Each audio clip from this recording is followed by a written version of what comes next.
While our politicians pretend as if everything is okay, while they fly around as if Nigeria is flowing with milk and honey, as they say, many people are languishing in poverty. In fact, the statistics show that there are more poor people in Nigeria than there are rich people. Good morning, good afternoon, good evening, depending on where you are watching me from. This remains the Diary of a Broken Man, where we dissect political, economic, and social issues concerning our country, Nigeria. Once again, you are welcome. Remember to subscribe, to share, to like, and to engage in the comment section. That will be very important for us.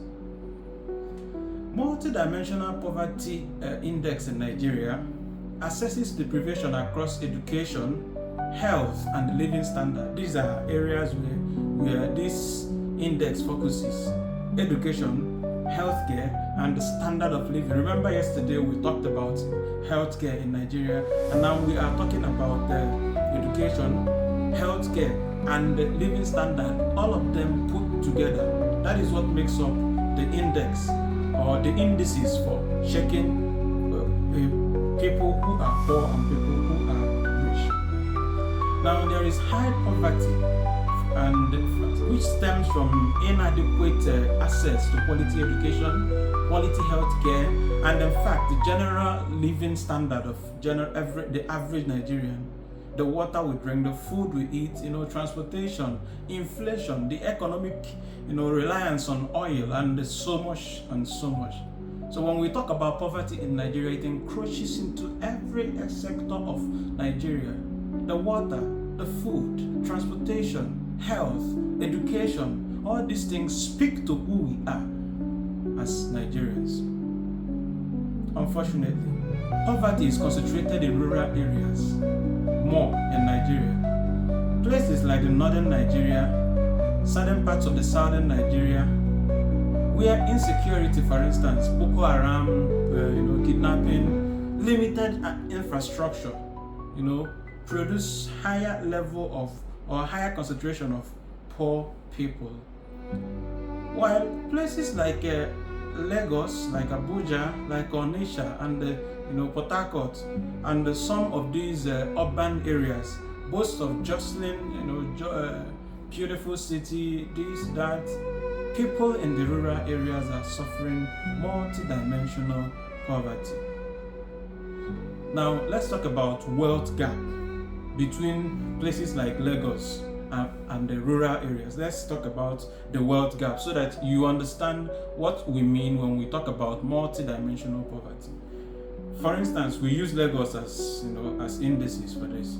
Lagos, as Nigeria's economic hub, attracts investment, infrastructure, and the services, job creation in sectors like tech and finance. The argument that Lagos is the economic hub of Nigeria, stems from the very concentration of headquarters of things in Nigeria. As at 2025, every headquarter in Nigeria is concentrated in Lagos. So if you want to do anything, you must refer to Lagos. So that is the most lopsided system of development we found even as of 2025. Why would the head of everything be in Lagos? We stopped making Lagos the center of Nigeria, the headquarters of Nigeria, far back in the 1990s. So why is it still this way? This is how they recycle poverty and concentrate development of a few areas in Nigeria. But we keep going. So, oil revenues often fail to trickle down to rural areas and communities, deepening inequality. The underlying factors or causes of this situation include urban bias. Policies and investment favor cities. When they make policies in Abuja or around Nigeria, most times they are making it for places like Lagos and Abuja. Their interests mostly are not about people in the rural areas and villages. So their neglect of these rural agrarian economies affect Nigeria and affect the individuals in Nigeria as a whole. Migration pressure. Now, because the concentration of everything is in Lagos. For instance, Abuja, Port Harcourt. It forces everybody to, move. In fact, it now makes it the greener pasture everybody sees. So for the fact that they concentrate everything in places like Abuja, like Lagos, like Port Harcourt, leaving rural areas out of the development scheme, everything now concentrates to the center. So rural-urban migration strains Lagos resources, because the more people come, the more the resources are dilapidated. So this leads to informal settlements and underdevelopment despite perceived opportunities. So people think there are opportunities in Abuja, in Lagos, and they rush to that place. But because the teeming number of people migrating to Lagos, migrating to Abuja, because of those teeming numbers, they deplete the available resources, leaving many people underserved. Social intervention programs, example, trade money. Now let's talk about trade money overview. Part of the government enterprise and the empowerment program GEP provides microloan to petty traders. While it offers immediate relief, people still criticize this because of so many limitations, like the scope it covers. Most times it's interest, like all these interventions. You hear interventions in Abuja, they announce this, you see newspapers, you hear intervention. Most of those interventions are mostly concentrated to urban areas. The sustainability. Small loans may not sustain, lift households out of poverty for a long term without complementary measures. If you don't give them jobs or give them vocational, training or market access, where they can. You don't give somebody fish, teach the person how to fish. Most times what Nigerian institution does is that it tries to give Nigerians fish. How many times or how many years will you continue to give them fish? Provide a system of fishing where everybody will be empowered to fish and people will stop being poor. In fact, for Christ's sake, the average Nigerian is hardworking. The average Nigerian can survive under any circumstance. The average Nigerian is ready to go out there and hustle.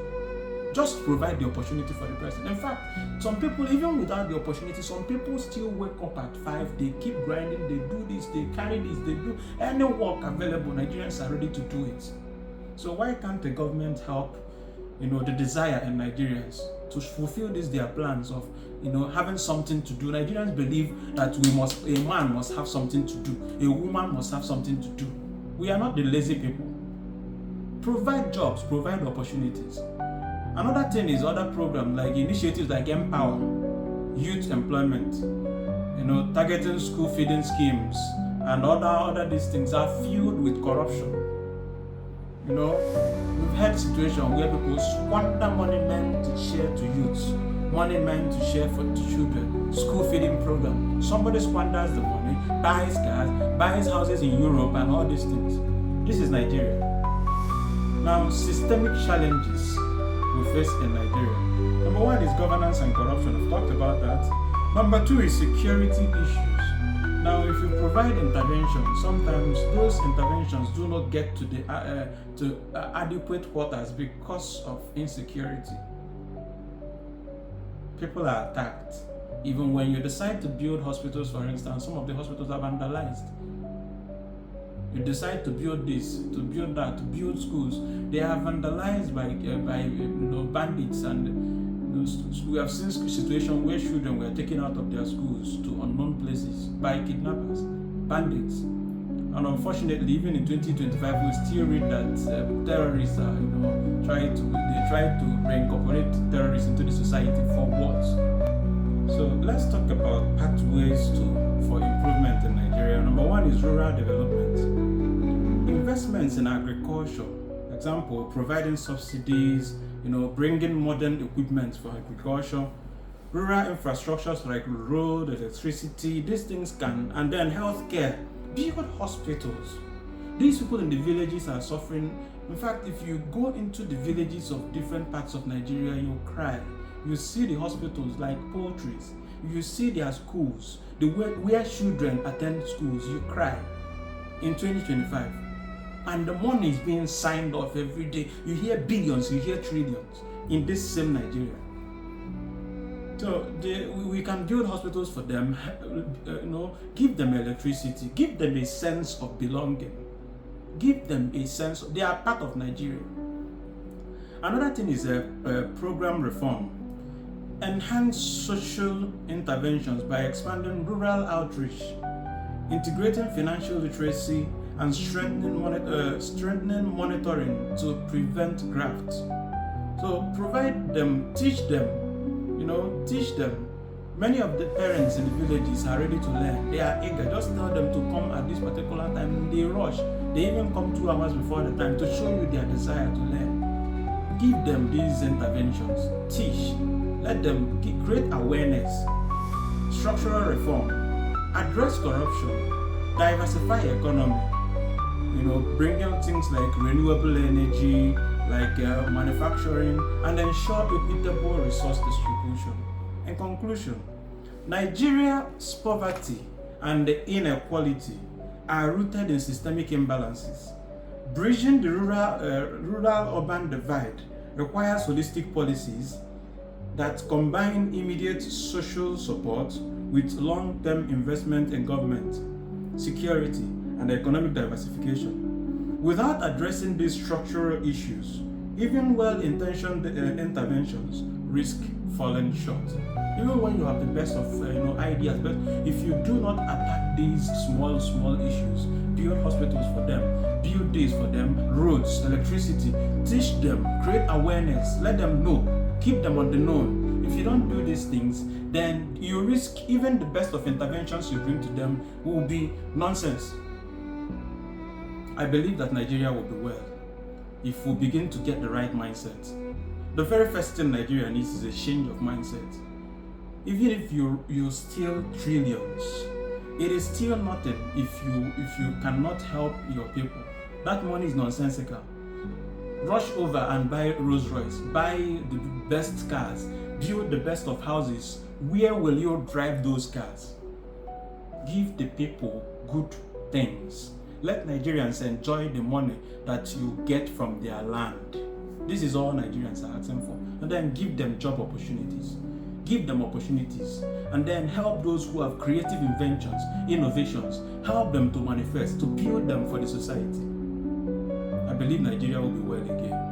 Remember to subscribe once more, to share, to like, and to help us in the comment section. Provide more ideas if you think you have any. Give us more ideas of what you think Nigeria could do to get back on track, to join the table of big nations. We can do it. Together, me and you, we can change Nigeria. Cheers. See you on the next one.